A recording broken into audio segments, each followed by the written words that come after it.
امام علی علیہ السلام فرماتے ہیں الصدقۃ دعاء منجع وعمال العباد فی عاجلہم نصب اعینہم فی اجالہم۔ صدقہ کے اثرات اور اعمال کا انجام۔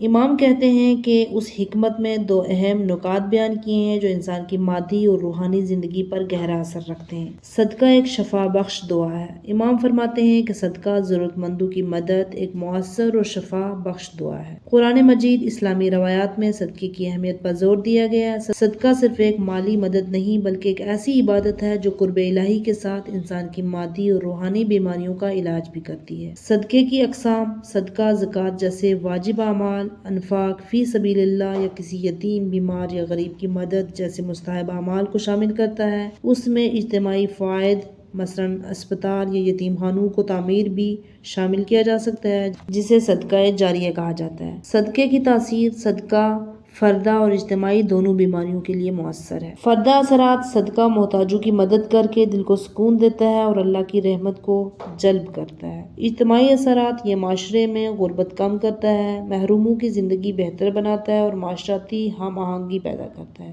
رسول اللہ نے فرمایا، اپنے مریضوں کا علاج صدقے کے ذریعے کرو اور دعاؤں کے ذریعے مصیبت کے دروازے بند کرو۔ امام کاظم علیہ السلام کا قول بھی ہے کہ صدقہ سب سے تیز اثر رکھنے والا علاج ہے، مریض کے لیے سب سے زیادہ مفید۔ اعمال کا ظاہر ہونا: دنیا کے اعمال آخرت میں سامنے ہوں گے۔ امام فرماتے ہیں کہ بندوں کے اعمال اس عارضی دنیا میں انجام پاتے ہیں لیکن وہ ان کے سامنے آخرت میں موجود ہوں گے۔ یہ بیان اس حقیقت کی طرف اشارہ کرتا ہے کہ اعمال آخرت میں مجسم ہوں گے، یعنی انسان کے اعمال قیامت کے دن ایسی صورت اختیار کریں گے جو واضح اور محسوس۔ اچھے اعمال جیسے نماز یا صدقہ ایک ایسی خوبصورت اور خوشبودار شکل میں سامنے آئیں گے کہ جبکہ برے اعمال جیسے ظلم، گناہ ایک خوفناک اور تکلیف دہ شکل میں مجسم ہوں گے۔ قرآن مجید میں فرمایا گیا، پس جو ذرہ برابر نیکی کرے گا وہ اسے دیکھے گا، جو ذرہ برابر برائی کرے گا وہ بھی اسے دیکھے گا۔ سورہ زلزلہ آیت نمبر 7 سے 8۔ آخرت کی حقیقت: دنیا کو عاجل یعنی جلد ختم ہونے والی جگہ کہا گیا جبکہ آخرت عاجل یعنی ہمیشہ باقی رہنے والی جگہ ہے۔ دنیا میں کیے گئے اعمال آخرت میں انسان کے سامنے حقیقی شکل میں آئیں گے اور اس کی جزا یا سزا کا حصہ بنیں گے۔ نتیجہ: صدقہ نہ صرف مادی مدد ہے بلکہ روحانی ترقی اور بیماریوں کا علاج بھی ہے۔